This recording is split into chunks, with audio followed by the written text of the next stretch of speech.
Hello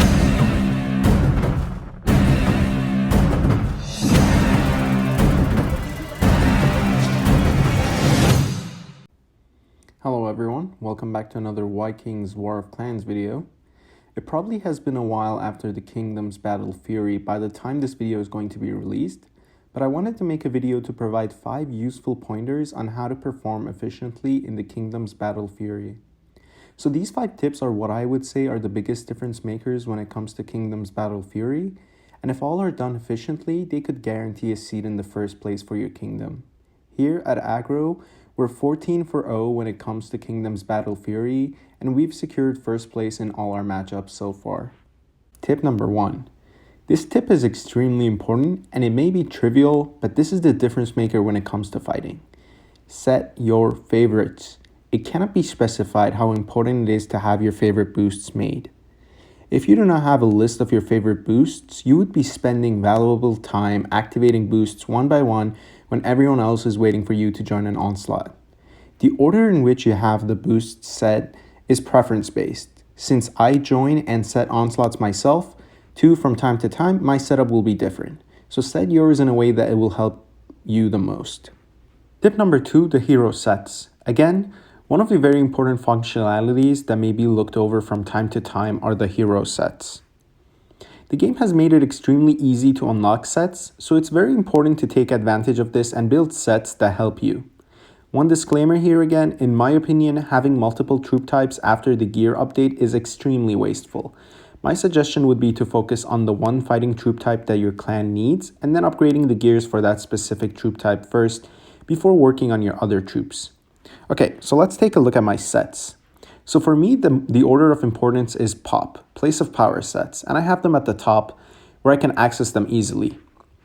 The first set is my normal Siege Uba gear, which is very basic. It has all the basic functionalities for a combat set. My second set is my POP Onslaught gear, and this is the same as the first Uba set, but in the special settings, I've modified it to have more army offense and onslaughts. And this is what I use when I'm setting onslaughts on fortresses. My third and last set would be my solo onslaught setup for 3250 boosts, which again is the setup just like my normal POP setup, but it has some changes in the special sections, which I will show you here slowly, so you can copy if needed. This setup allows me to set an onslaught all by myself, even if I have a maxed out war block.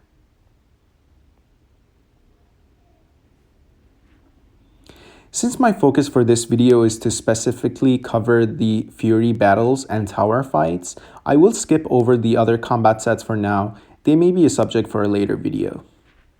Increasing your speed. So the previous 2 tips were possible in a free format, but this tip is more for players who are willing to spend a little bit more to improve their performance. For this, we will be looking at the Plunderer subscription. Before I get into it, I would like to say that if you don't have the Plunderer subscription, there is no need to buy it. Buying the subscription will reset your pack rotations, so if you have to be very careful if you're waiting for mega offers.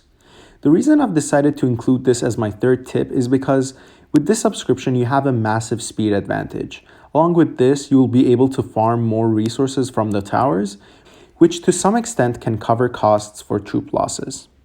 Number 4, again, this would go without saying, but I thought I would include it anyway. Activate your hero doubles. The hero doubles might seem useless at this point in the game, since previously they were needed to fill the place of power for smaller clans, but with the boost in march sizes, they may not seem helpful anymore. For anything other than farming invaders, perhaps. They're very important, however. During the Fury, you will spend a good chunk of your time unshielded, setting and joining onslaughts on towers. The last thing that you want is to be wiped by an onslaught that lands on your town. The hero double can save your town if the troop setup that you have is strong enough. It is especially important. With the upgrade in the gear levels, having no hero doubles can make the Fury end for you very soon. Tip number 5, and this is my last tip, and it isn't something that can be done all at once. It needs practice and commitment. Being a functional team. This means knowing who the onslaught setters are and being able to form a hive next to them quickly. Setting timers and trying to be available in times for onslaughts on towers, towns, and other fortresses during the kill events.